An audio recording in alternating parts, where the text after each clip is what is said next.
Nakiusap ang Department of Foreign Affairs kay Committee on Foreign Relations Chairman Erwin Tulfo na bawasan ang mga banat ng mga senador laban sa China. Para sa Detalye Live mula sa Maynila, may Express report si Camille Samonte. Camille, bakit may ganyang pakiusap ang DFA at may tugon na ba si Senator Tulfo?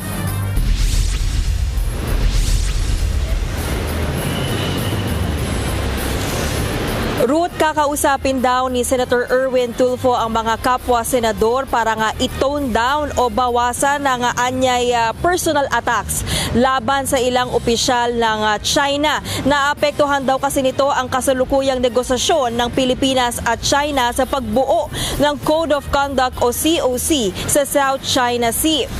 Yan ang isa sa mga napag-usapan ni Senator Tulfo at Foreign Affairs Secretary Teresa Lazaro sa kanilang pulong ngayong araw. Si Tulfo ang bagong chairman ng Senate Committee on Foreign Relations. Ayon kay Tulfo, nakiusap ang DFA na bawasan ang banatan at sagutan ng mga senador laban sa China dahil nauuwi na raw ito sa personal na pag-atake. Kakausapin daw ni Tulfo sina Senator Risa Hontiveros at Senator Kiko Pangilinan maging ang National Security Council para maipaliwanag ang epekto nito sa negosasyon ng COC.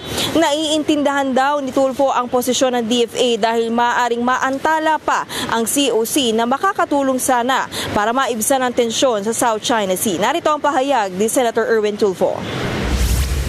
Hindi naman natin pwedeng itikom ang bibig natin at sabihin natin tama na, di ba, pag sinabi sa atin. Di hayaan din ho natin sila sabihin lang, hindi, sa amin yan. Mga personal lang siguro. Pero still, we are going to review that. Minsan personal na. Hindi na talaga yung issue-based yung mga statements.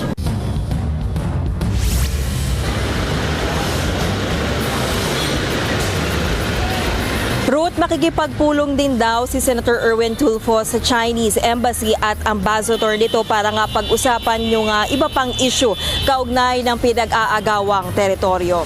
Ruth? Yan po ang Express report ni Camille Samonte. Mga kapatid, Ruth, alam nyo para sa ito ang linaw-linaw dito. Ultimong DFA na nagsabi. So mali yung kasinungalingan ng mga sinasabi nila Ontiveros at ibang pang mga lukulukong merong anti-China kuno narrative. Mismong DFA na nagsabi, pwede ba hinay-hinay lang tayo kasi nakikipag-usap kami. Alam mo, DFA, kung ako sa inyo maglabas kayo ng statement, pati si Tariela sitahin nyo na. Kasi siya talagang pampagulo eh. Pampagulo yan si Tariela eh. Di ko alam kung anong nasa isip niyan eh. Kung nagawa nyo itong sabihin dito kay Senator Erwin, na kasi siya nga yung DFA siya yung Foreign Relation Committee chairman eh. Kung kaya nyo sabihin na pwede ba sabihan naman natin yung mga senador na hinay-hinay. Although it's pakiusap. Kasi hindi naman pwede makialam ang DFA. Pero nung nakipag-meet na yung DFA secretary, nakiusap na hinay-hinay tayo kasi we are under negotiation. So, wag na nating palalain pa yung sitwasyon. Ayan ha. So, this confirms kung ano yung sinasabi ni Marcoleta. Di ba? Anak ng tutsang kalabaw. Tapos, sasabihin ninyo, anti-China. Ay, pro-China si Marcoleta. Paano tong DFA? Pro-China na rin. Gago! Di ba? Sana lawakan natin yung ating pag-iisip tungkol dito. Kasi kita nyo naman ito eh. Ito pa. Alam mo, meron lang ako isang kokomentuhan na. Ito talagang makataiblak eh. Ito talagang mga makakaliwa na ito eh. Kakaiba utak talaga eh. Ito kasi ang ganda ng ginawa ng kapulisan natin. In fairness, this is good. Ito kasi talaga yun eh. Ito. Napasok. Binatikos ng netizens ang Indang Municipal Police Station dahil sa kontrobersyal nitong iwas rape tips. Pero buwelta naman dyan ng PNP chief kung nasaktan sa post, edi mag-file ng reklamo. Tutots naman, tutots yan. Iwas rape tips ayon sa Indang Municipal Police Station. Una, iwasang dumaan sa madilim na lugar lalo na kung mag-isa. Pangalawa, mali ba yun? Tama yun, di ba? Tama yun eh. iwasang makipag-inuman sa hindi kakilala. Mali ba yun? Yan ang hirap eh. 'Di ba? Totoo naman eh, tama naman yan eh. Ang dami kasi dyan, pare, inom tayo, tagay. Sabi nga ng kanta, pag may alak, may balak. Di ba? Yung mga kalalakihan, gago yan eh. Mga putang ina yung mga yan eh. Dadaanin sa alak, lalasingin yung babae para Muntigan ko na masabi. Para mabengbang nila yung mga babae. Tatanga-tanga naman yung mga babae. Nageng-geng din. O aesthetics. Okay lang yan. Kaibigan ko yan. Tropa yan. Tanga. Ang tropa, pag nalasing, hindi ka binabanatan, hindi ka binibengbang. Hindi yun ang totoong tropa. Kaya nga parang maiwasan mo, kasi hindi mo naman masasabi pag lasing na, wala na sa katinuan. Kaya tama yung sinasabi ng kapulisan. Pangatlo, kilalanin muna ang mga taong sasamahan. Isa pa yan. Ang hilig-hilig natin kasi, di tayo masatisfy doon sa jowa natin. Sasama kayo kung kani-kanino para matikman. Sorry. Para alam mo yun? Kasi gusto mo yung excitement. Sasama ka ngayon sa iba. Kahit hindi mo naman syota. O hindi mo jowa. Ay hindi mo alam, meron palang record ng kamanyakan. Anak na ng wewe eh. Tama naman yung sinasabi ng pulis eh. Ang apat, huwag agad maniwala sa mga taong nakilala sa social media. Isa pa yan, daming tanga dyan. Di ba? Makikipag-usap sa social media. Minsan peke pa nga yung picture. Pagdating sa, para bagang yung mga order sa mga online shopping, ang ganda ng itsura. Pagdating sa'yo, ang rupok ng mga binili mo. Parang ganun din minsan sa social media eh. Ang ganda sexy. Pagdating,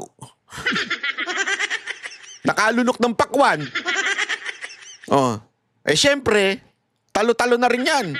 Laman na rin yan, sabi ng mga manyakol. Di ba? Di nyo naman kilala. Tapos, sasabihin, hindi kasi mabait siya. Meron ba naman manluloko na hindi mabait? Alam naman, gago siya. Lulukohin ka nga meron ng plano sa'yo. Siyempre, bait-baitan yan. Hindi mabait naman siya. Ilang taon na kami magkausap niyan sa social media. Mabait yan. Natural. Alam mo sabi niya, may plano ako sa'yo. Meron gagasain kita. Alam naman ganunin ka niyan. Siyempre, babaitan yan. Kung ano-anong Gcash sa'yo. 100, 150, 50. Di ba? Tapos, pagdating nun na nag-meet na kayo, halika, inom tayo. Sa tayo inom?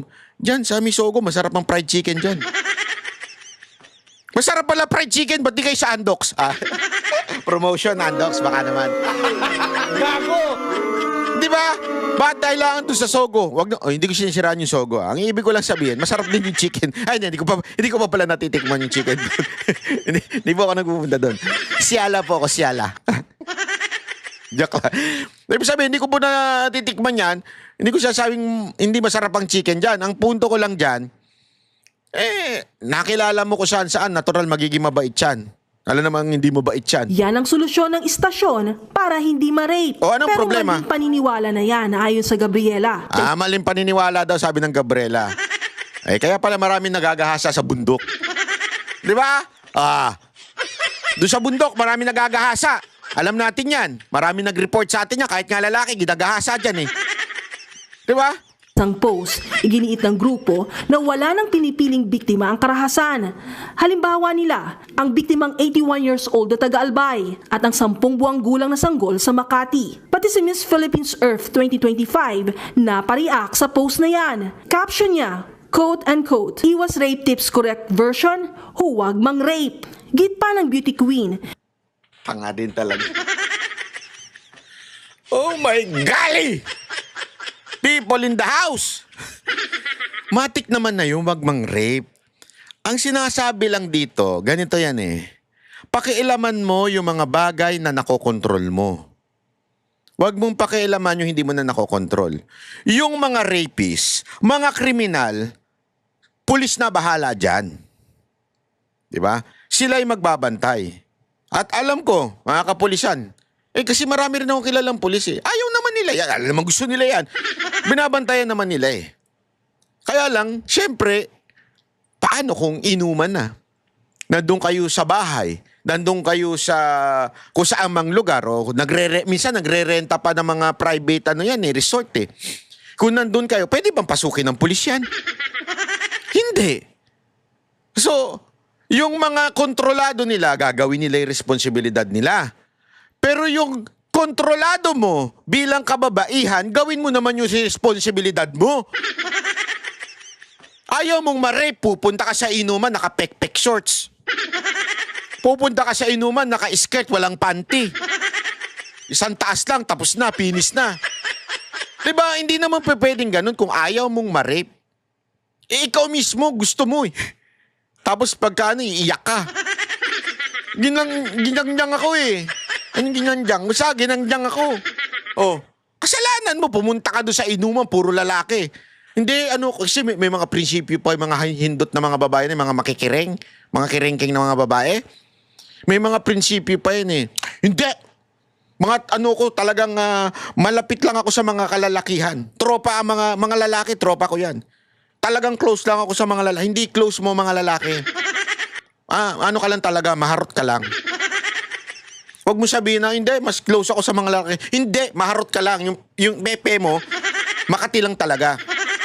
Huwag mo sabihin close ka sa mga lalaki. Yan yung sinasabi ng kapulisan. Yung kontrolado mo, kontrolin mo. Mag-ayos ka rin. Pinaparating ng post na tila mali pa ang magiging biktima dahil hindi nasunod ang iwas rape tip. Hindi sa mali, anak ng tutsang kalabaw. Ang inang mga anilasasyon nyo. Hindi sa mali. So ganito, kung sabihin sa'yo ng nanay mo, halimbawa lang sabihin sa'yo ng nanay mo, anak, yung wallet mo, tago mo ha. Lagay mo sa kailalim-lalim mo, kung pwede, ilagay mo sa brief mo. Yung wallet mo kasi maraming snatcher ngayon. Sasabihin ng anak. So ako pa may kasalanan kung ma-snatch ako? Ako pa? Ganon? Hindi. Pampapaalala lang yun. Mag-ingat. Ayusin mo, siguraduhin mo na yung wallet mo, it's either nakakadena, di ba? May mga ganon. Para yun ay pampapaalala lang. Sasabihin nyo parang kasalanan pa. Wala naman sinasabing ganon ng kapulisan. Utang inanta mga to. Dapat daw, accountable ang rapist. Hindi rin daw responsibilidad ng biktima na umiwas sa rape. Responsibilidad daw ng Estado na pigilan at parusahan ng rapist.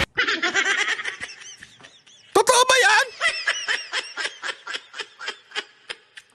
So kung nagpunta ka doon sa isang party na puro kayo sabog, halimbawa lang, ikaw lang yung babae, tapos ano yun, party-partihan. Ano mo na, candy.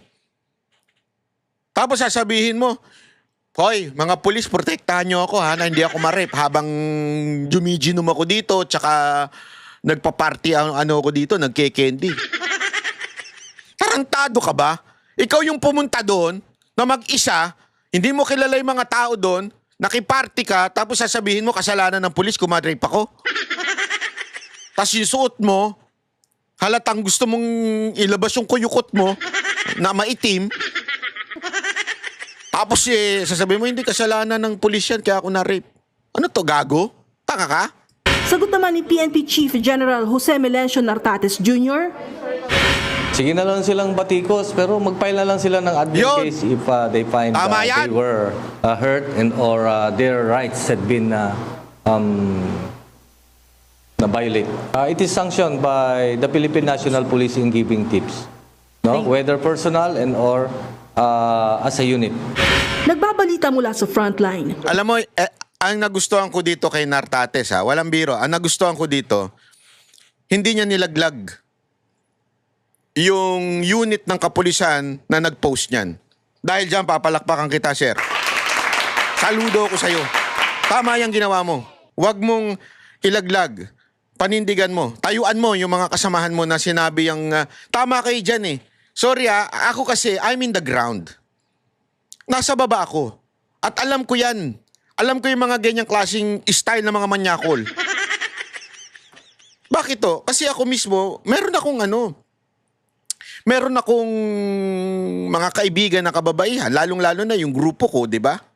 Puro kababaihan yun. Oo, they would, sasabihin ng iba, kasi sila sumasayaw ng siksi. Naturalmente, art yun. Pero pagdating sa labas, hindi naman sila nakasiksi na lalabas. May mga bouncer din sila. So, ibig ko sabihin, sa labas, sinasabihan sila. O, ingat kayo, ganito, ganito. Yung trabaho lang nila na yun. O, ganun din naman sa mga kababaihan. Di ba? Halimbawa, may trabaho sila sa mga call center.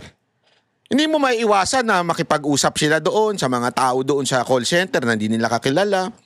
Or maybe attend parties doon sa call center na yun na hindi nila kakilala. Oo. Pero siyempre, sasabihan sila ng mga nanay nila, ng mga magulang nila, o mag-ingat kayo, ganito, ganito. At ang kapulisan may paalala din, wag niyong gagawin tong 4 na ito, ha? Para hindi kayo madali dyan. Kasi remember, di naman basta-basta papasok yung babantay yung pulis. Sa party nyo. Walang rapist dito, ha? Hindi pwede. Kaya nga may paalala ang kapulisan. Huwag kayong sumama kung hindi nyo naman kilala. Diba? Kung huwag kayong makipag-inuman. Kung wala kayong kasama. Alam mo bakit nyo ginagawa ng issue ang kapulisan? Sorry, ha? Sabi ko nga sa inyo, pag tama, palakpakan, pagbali, banatan dito sa channel natin. Even if ito'y under kay Marcos, I don't care. Tama yung ginawa nila eh. Tama yung ginawa nila at dapat suportahan. Ito mga tae-black na to, ewan ko kung ano nasa isip nito mga Gabriela na to eh. Alam mo, kesa nasitayin nyo itong mga pulis, doon sa bundok, marami nagagahasa doon. Report yan mismo ng mga dati ninyong, ewan ko kung dati nyo bang kasamahan yan o dati nyong mga tauhan yan. Kasi, di ba, naalala nyo? Kami mismo ang nag-interview sa mga IPs no na nare-rape sa bundok. Oh, bakit hindi yun na lang sitahin nyo? Bakit ito pinakikialaman ninyo? Ay, naku kayo talaga, oo. Good job, PNP Chief Nartates, sa paninindigan mo sa kapwa natin mga kapulisan. Tuloy nyo lang yan. Huwag kayo maniwala dyan sa mga gago na yan. Huwag kayo magpapaniwala dito sa mga siraulong kung ano-anong pinagsasabi. Mga walang kwenta yung mga yan.